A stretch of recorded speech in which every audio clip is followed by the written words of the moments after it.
So for the past few months, I've been crafting a theory specifically about Shadow Freddy. And let me tell you, now that I think this theory is complete, I truly do believe that this is the intended thing for Shadow Freddy.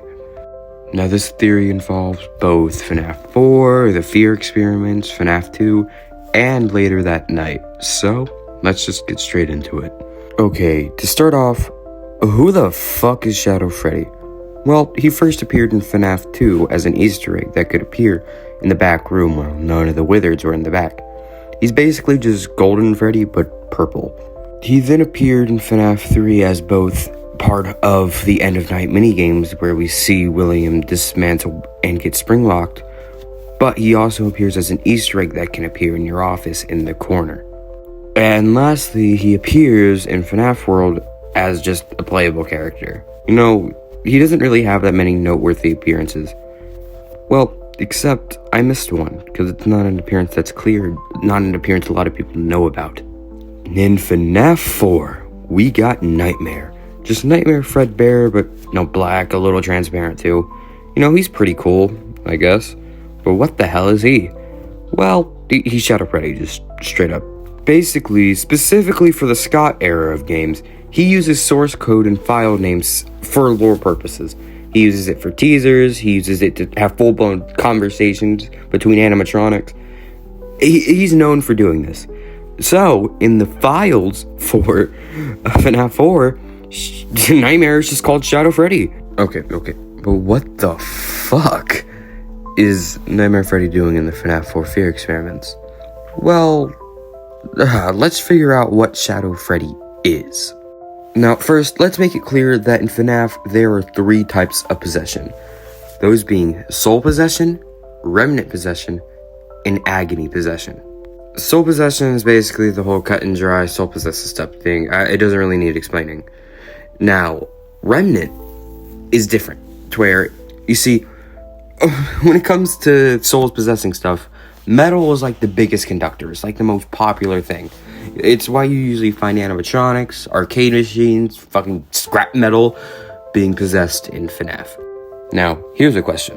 What would happen if you took that possessed soul metal stuff and you melted it down? Well, then you would get Remnant. Remnant's basically just soul juice. That's like the easiest explanation. It's soul juice. So basically what Remnant can be used for is that it can be used to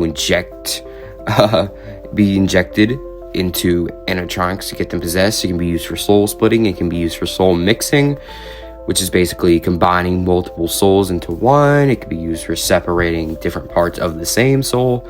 It can be used for powering other things, like let's say you take Remnant from one animatronic, you put it into another animatronic, now that other animatronic's possessed.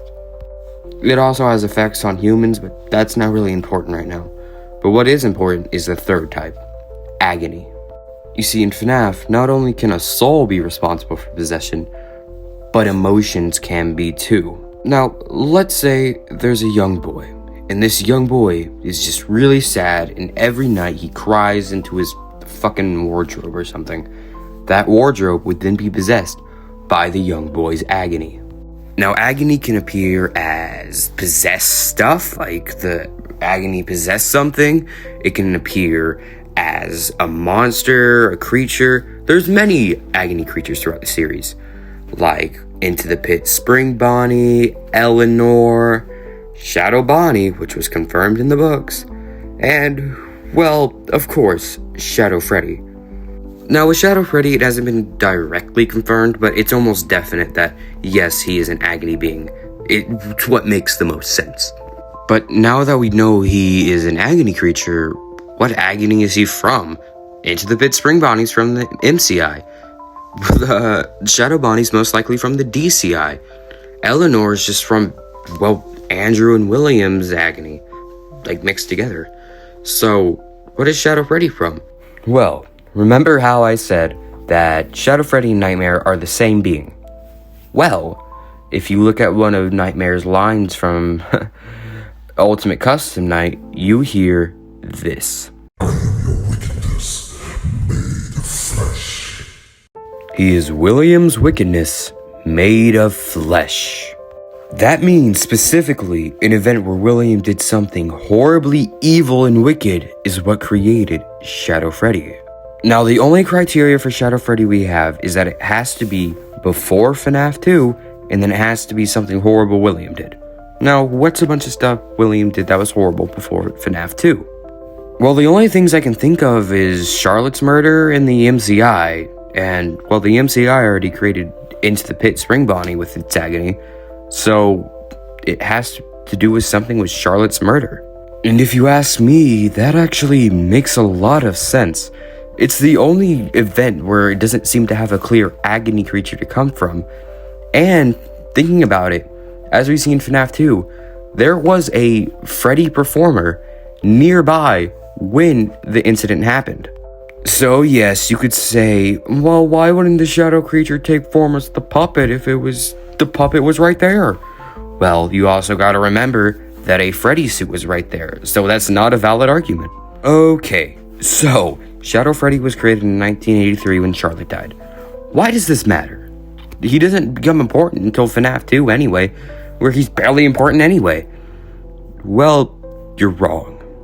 There are a lot of stuff that says Shadow Freddy was very important in 1983, and that is specifically with the fear experiments. Now, if you don't know, there's a Tales from the Pizzaplex story that clearly lays out that the FNaF 4 experiment rooms were created to test fear from children, using elusive gas to make mannequins look like the horrifying nightmare animatronics. Now, why would William be testing fear? Well, it's almost like that there's a big creature made out of negative energy that's very, very much connected to William, to the point where it almost follows William everywhere. I'm saying that after William killed Charlotte, Shadow Freddy was created, and as we see throughout all the other games, it seems Shadow Freddy follows William wherever he goes. William was in FNaF 2, Shadow Freddy's in FNaF 2. Shadow Freddy's straight up helping William in the Follow Me minigames, and then he's in Fazbear Frights. So, I'm saying that I believe that after seeing Shadow Freddy and realizing, hold on, he's made up from negative emotion, William's like, hold on, what the fuck is up with negative emotion? What does this mean? And I think that's why he creates the fear experiments. Now, what would be going on in the fear experiments at the time? Well, I believe the first subject was the crying child. And yes, this does mean that I believe Charlotte died first. But basically, I believe the crying child was the very first experiment victim. And it's not even, well, that's only a theory. It's basically confirmed that he did go through the nightmare experiments at one time. And this theory does require Charlotte dying first, because if he went through the nightmare experiments, then Charlotte had to die for the nightmare experiments to exist. And plus, in FNaF 4, we see Shadow Freddy as Nightmare involved in the fear experiments. So, yes, Shadow Freddy had some involvement in the fear experiments, meaning Charlotte had to die first, if Shadow Freddy came from Charlotte's death. So it seems that when William was using these agony hallucination gas stuff, whatever it's for, to make his son hallucinate, it seems that he also used Shadow Freddy as a way of using it. Shadow Freddy is distinctively different to where he's more aggressive. He can kill you if you stay at the door for too long, and he's transparent, which is really weird. I think that's meant to show that, yeah, he's not just an illusion. He's a real being taking on the form of an illusion. Okay. So, it seems Shadow Freddy is involved in these fear experiments. Well, does he have any other involvement rather than just being Nightmare? Well, yes, there is. You see, there's another fear experiment a lot of people seem to forget about. The FNaF 4 minigames. You might be like, what the fuck? Those are just the crying child's life. That's not an experiment. Yeah, it is. You see, in the Sister Location Breaker Room game, as you can tell from looking at the map, that map showing the FNaF 4 minigames is labeled as an experiment. So, if they're experiments, then we have to see if Shadow Freddy was involved in any way too, if he was involved in the other experiments. And I believe he is. But in what way? Well, there's a big theory that the Fredbear plush is William talking through. And it's the theory I believed. But the more and more I look at it, the less and less I believe it. The Fredbear plush is specifically shown talking to the bite victim while no one's around. It's seen talking in its head. Its head appears in fucking flowers. It's constantly teleporting. And it just seems so not William, if you get it. Like, William is seen to be a manipulator, but like, wouldn't the crying child know it's his dad? I don't think William could do a good fucking Goofy impression or whatever he's doing for Fredbear. But it also does kind of feel like something William would do. So, like, you could say, well, it is William, and he's just really good at hiding it. But then you can also see William at the same time when the plush is talking in FNaF 4. And plus, William was at work during most of this. He'd have no time to do it. There's just so many problems, but also so many connections saying this is William who's doing the experiment. But there's also things saying William legitimately can't. So what if it's someone who acts just like William, who is a lackey to William, and is already confirmed to be involved in the experiments? No, wait, Shadow Freddy. This would explain why the things act so possessed. It can explain how it can teleport, how it can talk telepathically. It can explain why the fucking Fredbear plush that was created by Sanji was called the Possessed Fredbear. It can explain why it acts like William even if it's not William. It's all Shadow Freddy that William is using for part of the experiments. Yes, I am saying I believe Shadow Freddy is the Fredbear plush.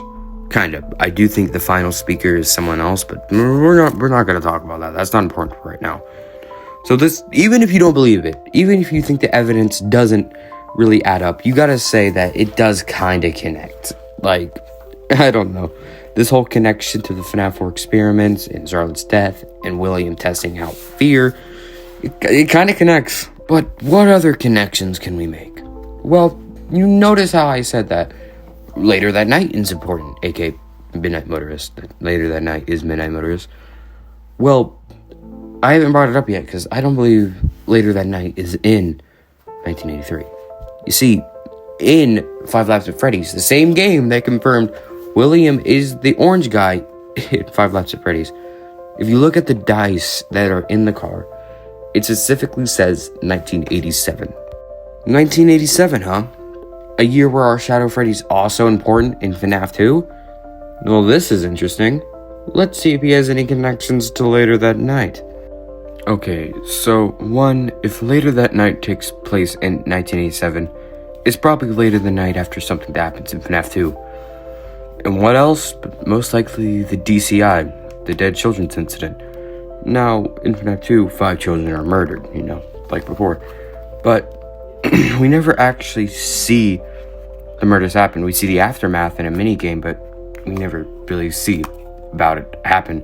We also hear Phone Guy talk about how the police are finding out about it, how an investigation starts, but that's really it. But there's one other thing we know about the DCI. That William used the Golden Freddy suit.